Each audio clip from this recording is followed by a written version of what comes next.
오늘 말씀은 에레미야 35장 1절에서 19절입니다. 어느 왕이 적군에 쫓겨 가까스로 동굴에 몸을 숨기게 되었습니다.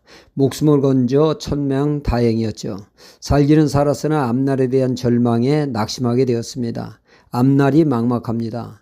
그때 동굴 입구에 한 거미가 나타나 거미줄을 치지만 동굴 입구가 제법 크기가 커서인지 번번이 거미줄을 치는데 실패를 합니다. 번번이 실패하는 모습을 보니 저 녀석도 내 짝이구나 하며 어떻게 하나 계속 관심을 가지고 왕은 쳐다보았습니다. 거미 이 녀석 포기할 만도 한데 거듭거듭 시도하더니 마침내 동굴 입구에 거미줄을 완성하고야 말았습니다. 이 모습을 지켜보면서 이 왕은 귀한 깨우침을 받게 되었죠. 일개의 거미도 실패에도 불구하고 이에 굴하지 않고 해내는 모습 속에 이 왕은 내가 거미만도 못하는구나, 이번에 어려움에 처했다고 인생 다산처럼 낙심하며 좌절하는 자신의 모습을 돌아보며 이건 아니지, 거미도 해내는데 나라고 못해낼 리가 없지 않은가. 왕은 거미를 통하여 다시금 도전을 받게 됐고 나라를 세우게 되었다는 이야기죠. 2002년 네덜란드의 명장 히딩크가 대한민국 축구 대표팀을 이끌고 월드컵 4강이라고 하는 어마어마한 일을 일으켰습니다. 나는 우리가 16강에 든 것이 한국 사람들에게 자부심을 가져다 줄 수 있다고 생각을 합니다. 목표는 이루었습니다. 그러나 여전히 배고프다는 그의 말은 매우 유명한 명언이 되었습니다. 이 문구는 항상 배우고 성장하려는 자세를 유지하며 끊임없이 도전하는 면을 강조하는 말이죠. 그렇습니다. 우리는 보다 나은 삶을 위해서, 성장을 위해서는 배움에 목말라 있어야 하며 굶주려 있어야 합니다. 늘 배우는 자세 속에 성장하게 되어지죠. 일본의 경영의 신으로 추앙을 받는 마쓰시다 고노스케는 일본의 대표적인 기업인으로 세계적인 기업을 이끈 인물입니다. 그는 그의 성공을 세 가지가 있었기 때문이라고 말하고 있죠. 첫째는 가난이요, 둘째는 허약체질, 셋째는 무학이라는 것입니다. 그는 초등학교 4학년 때부터 학업을 뒤로 하고 일을 하게 되어집니다. 그는 세계적인 기업을 일구었지만 말단 직원의 말에도 진작에 경청했다고 합니다. 이는 모든 사람이 자신보다 많이 배운 스승이라 생각하고 늘 배우는 자세로 살았다고 합니다. 한마디로 배움에 굶주린 삶이 세계적인 기업인으로 성장하게 된 토대가 된 것입니다.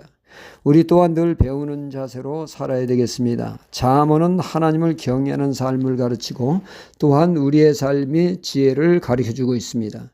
잠언 6장에 보면 게으른 사람에게 주시는 말씀이 나오죠. 게으름을 타파하기 위해서 개미를 스승 삼아 한 수 배우라고 조언을 하고 있습니다. 잠언 6장 6절 이하에 게으른 자여 개미에게로 가서 그 하는 것을 보고 지혜를 얻으라. 개미는 두령도 없고 간역자도 없고 주권자도 없으되 먹을 것을 여름 동안에 예비하며 추수 때에 양식을 모으느니라. 게으른 자여 내가 어느 때까지 눕겠느냐, 내가 어느 때에 잠이 깨어 일어나겠느냐.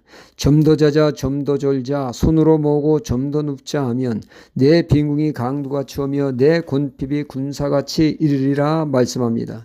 주님은 마태복음 6장에서 의식주 문제로 근심염려하는 이들을 향해 주님은 공중나는 새를 보라 하십니다. 들의 풀을 보라 하십니다. 새는 농사도 짓지 아니하고 창고가 있어 먹을 것을 쌓아두지도 않았지만 하나님께서 그들을 먹이시고 보호하시며 있는데 하물며 너희에 대한 하나님의 보호하심이 어떠하겠느냐 말씀하십니다. 새를 보고 들풀을 보고 하나님의 보호하심과 돌보심을 깨달으라고 말이죠. 새를 통하여 하나님을 깨달으라 하십니다. 오늘 말씀은 하나님의 거룩한 백성인 우리가 늘 배우는 자세로 살아야 함을 깨우쳐주고 있는 말씀이죠. 유다와 아주 가까이 있는 이방인 레갑 족속이 있습니다. 레갑 족속의 조상인 요나답이 있었는데 요나답은 레갑 족속에게 네 가지의 계율을 지킬 것을 요구했습니다. 첫째는 포도주를 마시지 말 것이요, 둘째는 농사짓지 말고, 셋째 포도원을 재배하지 말고, 넷째 집을 짓지 말고 천막 생활을 하라고 했습니다. 이 레갑 족속은 조상 요나답의 말에 충실히 이행하며 살았습니다.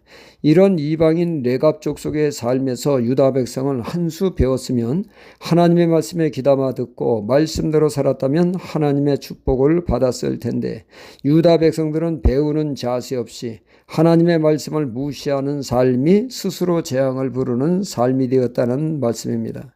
우리는 늘 배우는 자세로 자극과 도전을 받아 보다 나은 모습, 발전하는 하나님의 사람이 되어야겠습니다. 할렐루야.